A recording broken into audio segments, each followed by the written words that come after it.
the company behind one of Britain's biggest nuclear power projects, has plunged to a £266 million loss, citing uncertainties over its future and the viability of crucial technology.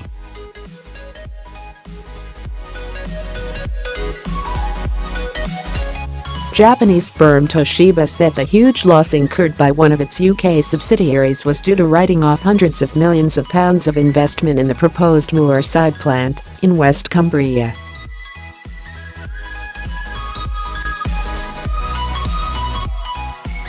It is the latest sign of financial strain at the Tokyo-based firm amid wider concerns over the spiraling costs and catastrophic delays that have beset the UK's nuclear industry.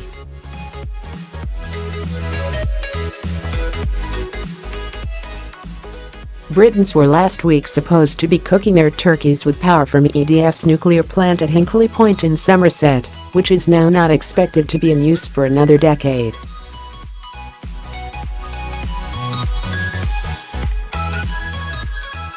EDF will turn on its first nuclear plant in Britain before Christmas 2017, said Vincent de Rivaz in 2007, who stepped down as group chief executive in November.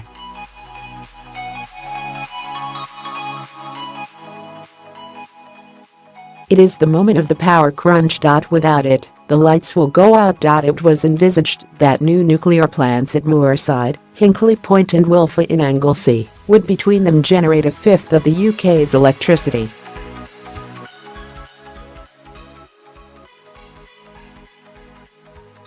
This may still happen. But right now, nuclear firms are struggling with the expense, stringent regulatory hurdles and costly project delays, just as the cost of other forms of electricity fall.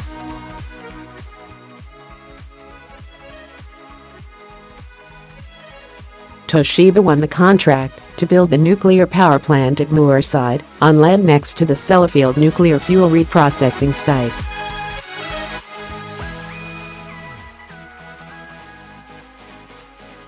But it was forced in March to place its U.S. nuclear division Westinghouse into bankruptcy protection.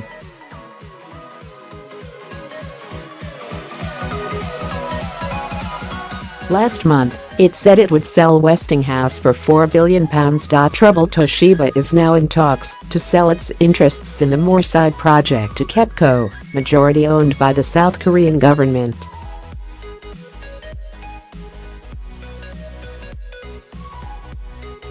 Toshiba has two UK subsidiaries, Advance Energy UK, which incurred the £266 million loss, and New Generation, which is directly responsible for running Moorside.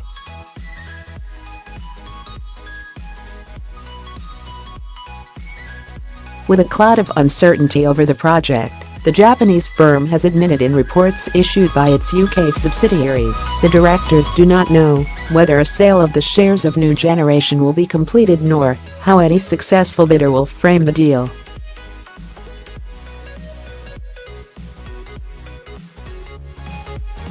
Kepco said it hoped to complete a deal to take over the running of the project early next year.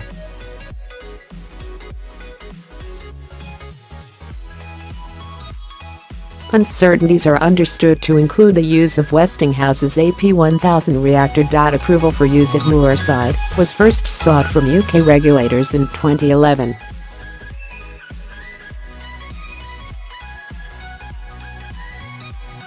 It was granted approval by the Office for Nuclear Regulation in March, just days after Westinghouse entered bankruptcy protection.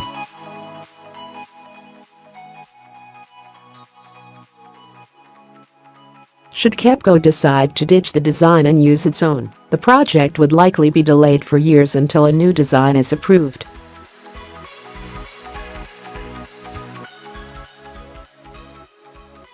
Some estimates say that could put any launch back from 2025 to the late 2020s at the very earliest.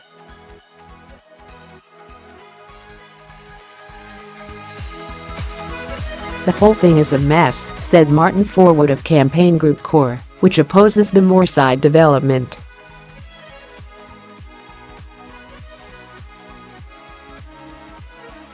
Kepco would almost certainly push to use its own reactors, so the big question is whether they would have to start afresh on consultation.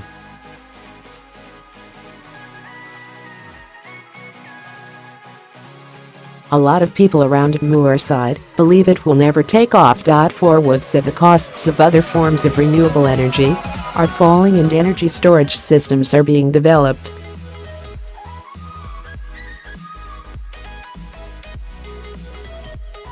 The longer these plans get delayed, the less nuclear is needed, he added. And according to Forwood, the firms involved in the projects at Moorside and Wylfa are not going to get anywhere near what the government signed up for at Hinkley.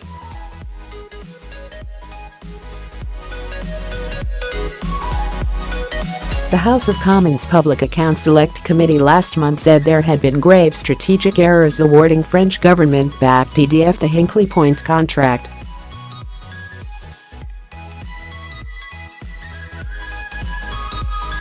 It said the economics of nuclear power in the UK have deteriorated, and a blinkered determination to agree the 35-year Hinkley deal, regardless of changing circumstances, had lumbered consumers with £30 billion payments over market rates for electricity.